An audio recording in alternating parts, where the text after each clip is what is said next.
Welcome to of the record. YCP హయాంలో చాలా active మంత్రిగా రాష్ట్రం మొత్తం చుట్టేసేవారు. నాయకుడిగా నాటి సీఎం జగన్మోహన్ రెడ్డి తర్వాత ఏపీ వ్యాప్తంగా ఇమేజ్ సంపాదించుకున్నారు. కానీ కూటమి ప్రభుత్వం అధికారంలోకి రావడంతో సీన్ మొత్తం మారిపోయింది. దీంతో పాటు ఓవైపు ఆరోగ్య సమస్యలు, మరోవైపు వెంటాడుతున్న కేసులు వెరసి ఆయన పరిస్థితి అగమ్య గోచరంగా మారింది. అందుకేనేమో జనంలో కనిపించడం లేదు. సొంత నియోజకవర్గంలో ఆయన డైలాగులు పేరడం లేదు.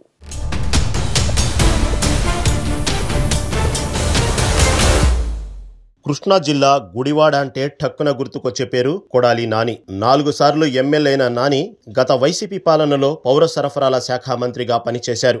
అప్పటి ప్రతిపక్ష నేత చంద్రబాబుతో సహా ఏ ఒక్క టీడీపీ నేతను వదలలేదు. అలాగే పవన్ కళ్యాణ్ తో పాటు ఏ జనసేన నాయకుడిని విడిచిపెట్టలేదు. ప్రతి ఒక్కరిని డైలాగులతో చంపేశారు. ఓ రకంగా చెప్పాలంటే తాను ఏది చెప్పాలని అనుకుంటే మొహమాటం లేకుండా చెప్పడం కొడాలి నాని నైజం. ప్రస్తుతం అటు ఆరోగ్య సమస్యలు, ఇటు కేసులతో ఇబ్బంది పడుతున్నారు నాని. డయాబెటిక్ పేషెంట్ అయిన నాని బైపాస్ సర్జరీ తర్వాత కొంచెం ఆరోగ్యపరంగా వీక్ అయినట్లు తెలుస్తోంది. ఇదే సమయంలో కూటమి ప్రభుత్వం నానిపై కేసులు పెట్టడానికి సిద్ధమవుతున్నట్లు ప్రచారం జరుగుతోంది.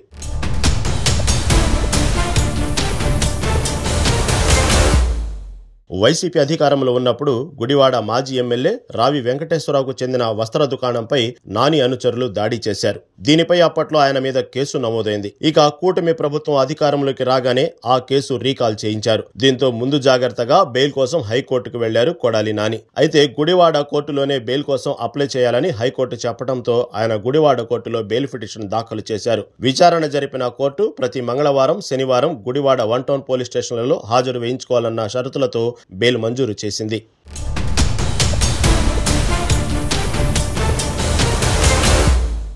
ఎప్పుడు భారీ కాన్వాయ్, మంది మార్బలంతో గుడివాడకు ఎంట్రీ ఇచ్చే నాని ఈసారి చాలా సింపుల్ గా గుడివాడ వచ్చారు. చాలా రోజుల తర్వాత కార్యకర్తలతో రాత్రి 10:30 దాకా మాట్లాడారు. ఇదే సమయంలో ఆయన కార్యకర్తలకు ఓ హింట్ ఇచ్చారట.